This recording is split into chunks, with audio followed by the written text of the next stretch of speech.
Mr. Chair, ito pong mga driver na ito, nandito po ba? Si Andre Balatbat, Christian Santiago, na binanggit po ni D. Alcantara na nagde-deliver po ng pera kay Congressman Saldico. Narito po ba sila? Ay, kasama ba sila kasal? Opo. Tama. Narito po yata, Mr. Chair. Okay. Na-administer mo na yun.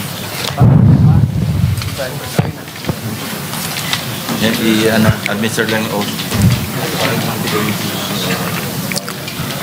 Ito yung debit ng dalawang driver. Hindi ko nakita. Para malinaw yung flow. Yung flow ng ano yun.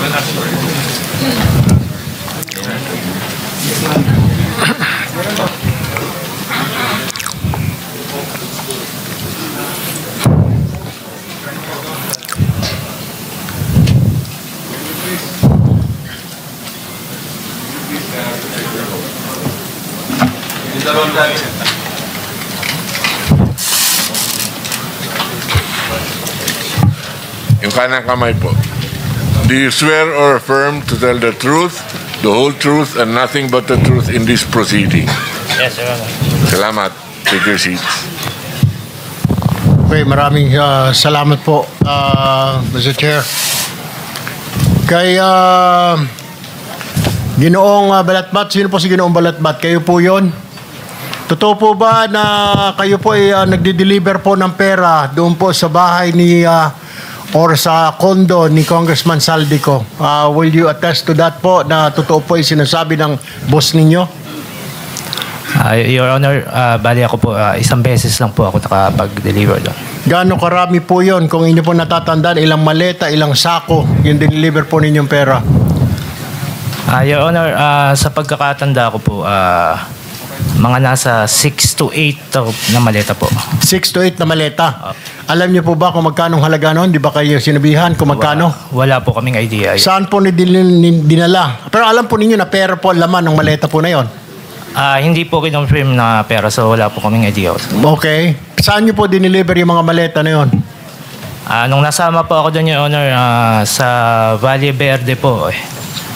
Ito po ba yung bahay ni ni Congressman ako sa Valle Verde 6? Bahay po siya pero hindi ko po alam kung kay Senator. Sino po ang sumalubong po sa inyo doon? Mga tauhan po yung nandun, Your Honor. Mga tauhan? Opo. Wala pong resibo na parang acknowledgement receipt or what? Basta i-deliver nyo lang po doon? Hindi ko po alam, Your Honor. Alright, may papakita po kami slide ng bahay po. Ano po, kung ito po yung bahay na sinasabi ninyo na dineliver po ninyo sa bahay ni Congressman Saldico, pakilagay po yung bahay. Kung ito po ba, ma-confirm lang po. Your Honor, magkaiba po yan, Your Honor. Magkaiba? Opo. Okay. Yung sasakyan ho na yan, alam niyo ho yan? Yung NFI 6319? Your Honor, bali yan po yung nag-pick up po ng... Yan po kasi, Your Honor, yung sa Fairview po. Ano naman yung sa Fairview? Bali yan po yung dinadala namin ni Christian ng... Dinadala po na? Mga maleta din po yung dinadala namin. So, hindi lang po isang beses. Kasi kung dinadala po namin, iba, sabi nyo, iba naman po ito. So, ibang sasakyan naman po ito. Opo, Your Honor. Bali po kasi yung sa sinasabi nyo po na yung sa Valle Verde po, isang beses lang po nakapagdala doon eh. Yung sa ano po, yung ito? Iba po yan nung ano eh. Sino po ang diniliberan na naman ninyo ng pera dito? Itong gamit yung sasakyan na ito? Hindi, Your Honor, hindi po kami ang may gamit ng sasakyan na yan. Pero kasama po yan dyan sa inyong office, itong NFI 6319? Hindi po. Bali po, yan po yung sasakyan ng kumuha ng mga maleta. Yan po. So, Opo. nag-exchange lang kayo. Galing po sa sasakyan ninyo, inilipat nyo po dyan. Bali sila po yung kumuha sa sasakyan namin. Saan po ang nangyari itong transaction na ito na palitan, na ikarga from your sasakyan to that sasakyan? Saan po nangyari ito? Sa Phoenix Petroleum po, sa Dahlia Street, Fairview po. Doon po nangyari yung palitan. Opo. Na inilipat sa inyong sasakyan yung pera. Okay. Opo.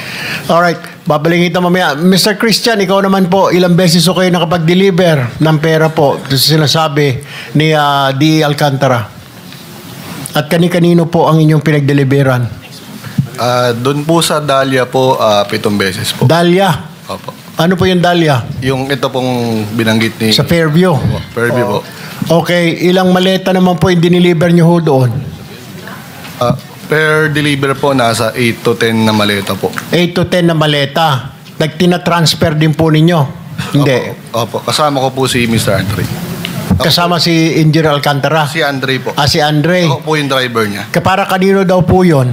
Hindi po namin alam, Your Honor. Hindi nyo alam, pero may sumasalubong. Ilang beses pong ganun transaksyon ang ginawa ninyo, palitan po, o nililipat yung maleta? Diyan po sa Dahlia, 7 beses po. 7 beses? Ano yun? Buwan-buwan? Linggo-linggo? Magkakaibang araw po, Your Honor. Pero sa loob ng isang buwan? Hindi po.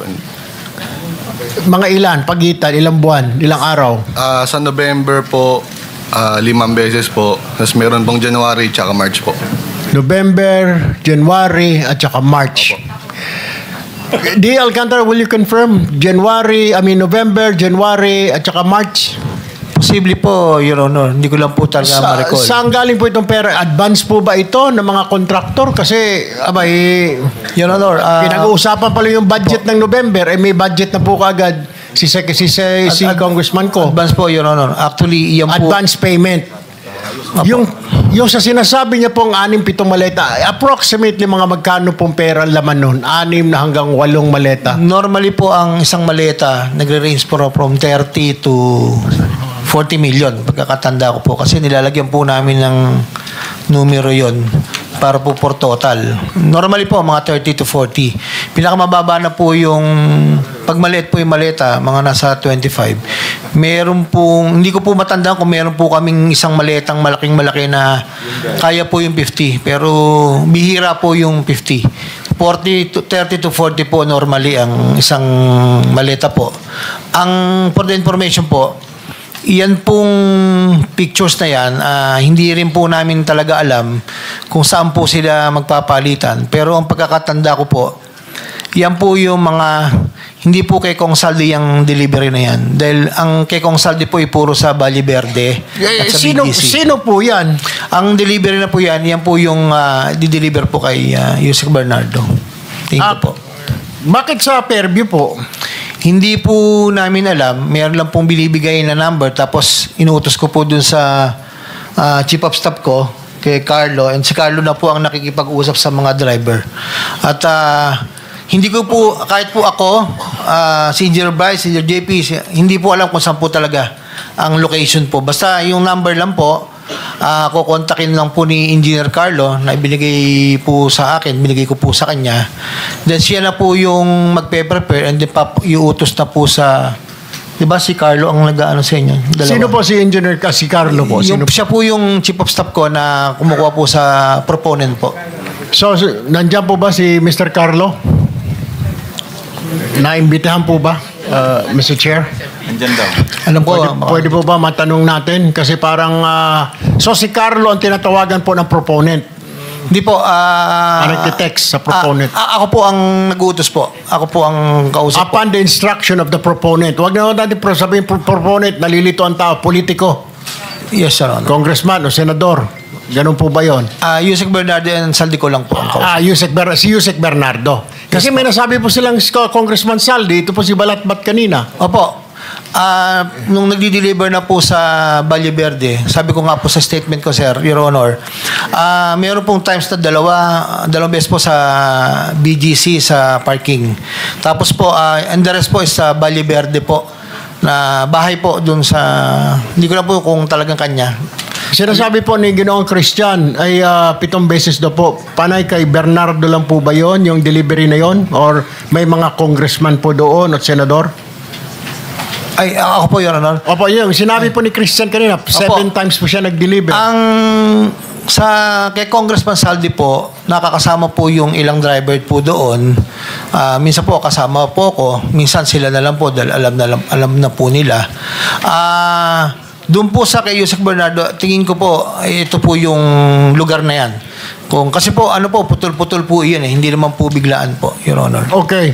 Paano nila nalalaman na na-deliver na? Baka mamaya, tinakbo na ng inyong driver. Meron ba kayong confirmation na natanggap mo na ba, boss? Nakatanggap mo na ba, Kong, yung pera? Nandyan na, 7 maleta? Paano po ninyo nasasabi sa kanila? Your Honor, ang instruction po ni Carlo, instruction ko po sa kanya, yung pagbibigyan po dito sa Fairview. Actually, parang nagpapapicture pa yata sila. Pero hindi ko po kilala yung tao. Yun lang po yung pinadala po doon. So, pinagkakatiwala nyo sa tao na hindi kilala? Yun po kasi yung binigay po na number. Pangalan at Yes number? po, opo. Nung politiko o nung ni undersecretary? Yes po, Your Honor. Alright, okay. No, Senator Erwin, no, kasi we have the whole day to do this. Bibigyan namin kayo ng extra 2 minutes. Everybody for that matter, no? Kung gusto niyo i-avail yung additional 2 minutes, tuloy-tuloy lang para mas mahaba. Hindi naman tayo constrained sa oras. So, you may continue. Thank you, Mr. Chair. Si Carlo Rivera, nakapanumpa ka na ba or this is your first time here? Naka-attend na po ako last hearing. Nanumpa ka na ba? Apo, yes po. Nanumpa ka na rin. Okay, Carlo Rivera. Yung pinagdeliveran mo ng pera sa Valle Verde, sino po? Si Congressman ba mismo ang tumanggap? Yun po, inuutos lang po namin sa driver. Sila po ang nagdi-deliver po doon. Yung driver? Opo. Ay, yung po doon sa Dahlia, sa Fairview. Yan po is, bibigay lang po sa akin ni D.E. Henry yung contact number. Then po forward ko po sa kanila. Sino yung nakakausap mo po sa contact number? Number lang po yung binigay po sa akin. Then pino-forward ko po sa driver. Sila na po ang nag-uusap. So, hindi mo actually alam kung sino yung doon sa kabilang linya, kung sino yung number na yon. Apo, yun. Wala po sinasabi. Wala po. Alright. Balikan ko mamaya, Mr. Chesico, sa second round ko. Puntahan ko lamang po si Ginoong Bryce Hernandez. Mr. Bryce, yung pinagsasabi po ni Yusek Bernardo, tama naman po. Agree po kayo o may kulang? Your Honor, parang kulang po yung commitment na binanggit po ni Yusek Robert. Kasi as per instruction po sa amin ni Boss Henry, nasa 25% po ang pinapaprepare na obligasyon. Okay, pero yung sinasabi po niya kasi 15% para kay Ulay Bar daw. Pero every time po ba 25 yung binibigay nyo lahat? Pag po ganun na senatorial funds, minimum po yung 25%, nagiging 30 pa nga po. Pag sa senador dinideliver? Sa tao, staff po ng yes po. Staff po ng senador Yes po. dinideliver. Yes so po, nasa Your Honor. 30. Yes po. Yung mga tao po nabanggit niya na bago ngayon, tama po ba yun? Or ngayon nyo lang po narinig? Your Honor, ngayon ko lang po nadinig yun. Hindi ko na po abot yun, Your Honor. Balikan ko po si Engineer Alcantara, itong mga tao pong nabanggit, sina Chis Escudero, sina Nancy Binay, Bong Revilla, personal na po ba ninyong na-meet ito? Or paano po, naka-text ninyo? Hindi po, Your Honor. Ngayon ko lang po narinig about Escudero, Binay. Yung Bong Revilla po, yung 300 million, si Yusek Robert po ang nambagin sa akin na sinabi ko po sa affidavit ko po. Wala po akong komunikasyon, hindi ko po sila nakakausap. Ang kausap ko lang po ay si Yusek Bernardo po. Okay. At one point, nakapunta ka sa birthday party o alam mo yung mga kababayan ho natin, baka may mga litrato po, nandun po kayo sa mga birthday, sa mga kasalan, what have you. Wala po. Doon lang po sa okasyon ni Senator Jinggoy na sinama nga po ako ng mga dating kasamahan ko po. Nagpa-picture lang po ako. Kahit naman po, kung sino po yung nakita ko doon, ang tanda ko po. Kahit po kay, ano ba yun? Sino po yung tumakbong senador na Dagon? Attorney, ano ba yun? Dagon? Yung ano po? Nagpa-picture pa po ako doon eh. Okay. Yung ano po? Attorney Gadon. Gadon. Attorney Larry Gadon. Opo, nagpa-picture pa po ako. Basta kung sino po yung nandoon. Picture lang po ako. Alright. So Bryce, mali po yung sinasabi ni Yusek. So parang kulang kasi sinasabi niya 15% lang pero kayo ini-impake niyo 25%. Opo, minimum po yun, 25%. So sa palagay mo, sinabi niya po, nasaan kaya napunta po yung 10%? It's either po kay Boss Henry o kay Boss Robert. Hindi po sa akin. Okay. Pero 25 sigurado ka? Opo, Your Honor. Okay. Alright. Dito po kay Ginoong JP. JP, agree? Dito po sa sinabi ni Yusek Bernardo. Tama po. Agree po na 25% po to up to 30% po yung pinagagayak po. Will it be safe to say, Engineer Alcantara, na yung 10% napupunta lang siguro kay Yusek Bernardo? Wala po akong personal knowledge. Pero kayo po, pag inabot ninyo na sa 25%, lahat po yun? Yes po, ito po yung pinaprepare ni Engineer Carlo sa tamang 25 to 30. Siya po ang nagpe-prepare po lahat.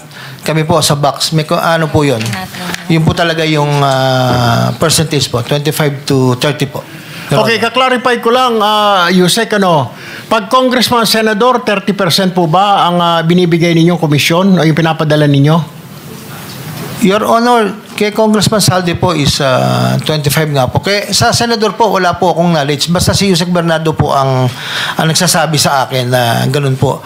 At So, it's Yusek Bernardo ang contact po ng mambabatas, hindi po kayo rekta? yes po, Your Honor. Alright. Ngayon, linawin ko rin po, yung para po sa pass-through charges sa mga district representative, meron din po yan. Kasi yung tinatawag na parking fee. Hindi naman niya lugar yun, hindi niya distrito, pero kailangan lagyan ng pondo doon.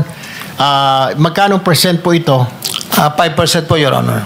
Hindi 6%, 5%. Meron pong panahon na nag-6 po din 2024. Kasi po, yung pong, ito po ay sariling plano ko po. Actually po, ginagawa ko pong contingency yung iba at ang plano ko po talaga doon ay ibigay po kay Senator Joel po kung ano mo po yung makokolekta. Kung sino po yung mga, hindi naman po lahat, piling-pili lang po yung mga contractor na inaas ko na makahingi po ng tulong. Yun lang po, Your Honor. Mr. Chair, nais ko lang po liwanawin itong sinasabing pass-through charge for the district representative. Ito po, kung ikaw ay hindi mo distrito at ibinaba mo doon sa distrito na yon, bibigyan mo yung congressman ng distrito na yon ng 6%. Tama po? Sa representative po, 5 po. 5%. Unfortunately, your extra 2 minutes is up. One last question na po. Sige, one last one question.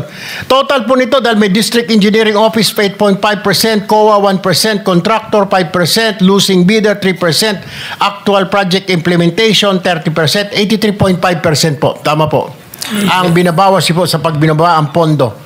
So magkano po natitira na lang sa pondo sa mga commitment? Commitment po, yun po, yung 25 to... Lahat, pati sa inyo na po. Bilisan na lang po natin. Commitment po sa back po ay... Kaya nga po, estimate na lang sir, magkano natitira para sa proyekto? Magkano po? 30 to 35 po. 30% na lang to 35. 30 to 35. Dahil yung 65% na sa commitment lahat. Sa taxes po and commitment. Yes, sir. Taxes and commitment. Pero mas Yes, marami yung commitment. Yes po. Thank you. Salamat po. Thank you. Senator JB Ejercito is recognized.